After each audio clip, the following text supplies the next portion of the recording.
You're right, all. So I've just watched a video by Nigel Watson talking about outsiders. So it's to do with the cashless society that's coming in. But it reminded me, good timing really, because it's getting quite late in the evening, to do a video about a news headline I heard earlier on today on the radio.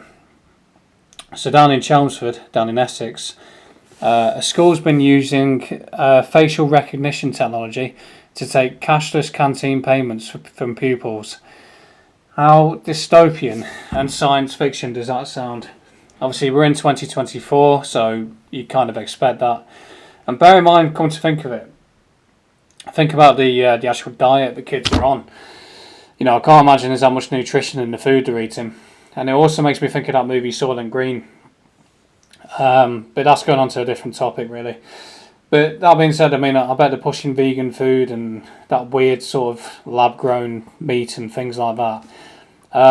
But yeah, so facial recognition technology, cashless canteen payments from pupils. So to back Nigel Watson up on what he was saying about the dangers of where this is leading. Well, if you look from a biblical term, the mark of the beast, you know, the microchip in your hand, which has already happened in Sweden. So, for example, in Sweden, they even have parties to celebrate it. So they have a little chip, probably about the size of a grain of rice, implanted into their hand. And that's got all the data on there, order information, ID, currency. And the thing is with technology now, we've been in the age of holdable technology for a long time. Now we're into the age of wearable technology. And now the next phase, the final phase, will be implantable technology. With wearable technology, contact lenses, you know, contact lenses with sort of ones you can watch movies on, and like that Black Mirror episode Nosedive, where she's walking around and she sees everyone's social credit system, social credit setting. So that's another thing. China, social credit, you know, this is where it's destined to lead to. So the end goal will be to get everybody completely compliant. And let's say, for example, you happen to disagree with diversity and inclusion. You happen to say there's only two genders. You happen to say that you don't think fully grown man handing out LGBTQIA pansexual flags to children is a good thing. Then you'll be deemed as the wrong one in the brave new world we're trying to create. So that's the dangers, just to back up Mr. Watson and what he was saying, of this move towards cashless society. Like he said, keep using cash. I use cash as often as I can.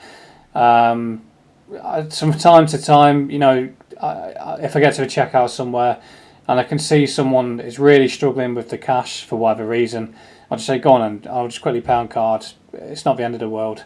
But 9 times out of 10 I'll use cash, and I'll always try to.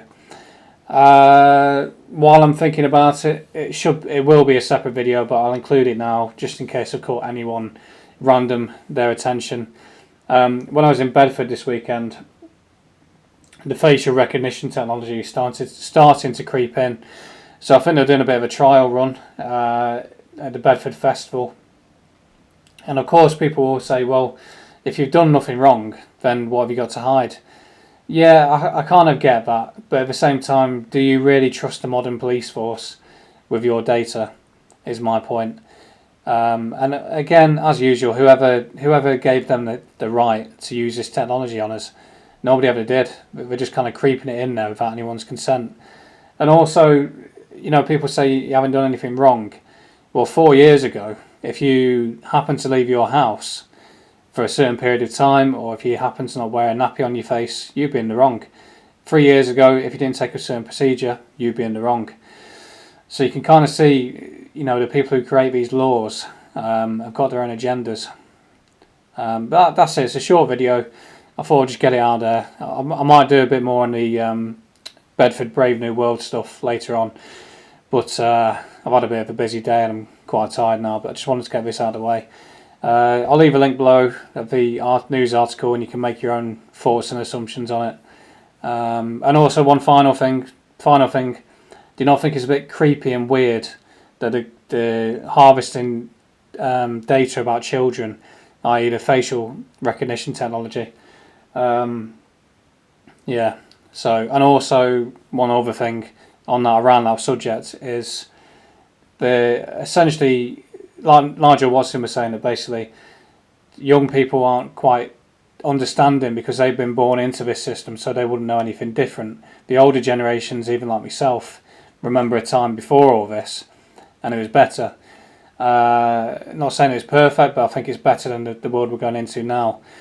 But what I'm saying is, they're conditioning children and brainwashing them in these schools to be used to facial recognition technology, to also be used to a cashless society. Because these kids now, they're all paying on phones. You know, I see it everywhere I go. People just paying on phones nowadays. As I say, we're in the age of holdable technology and wearable technology. The next final stage will be implantable technology. Okay, so that's that. Cheers.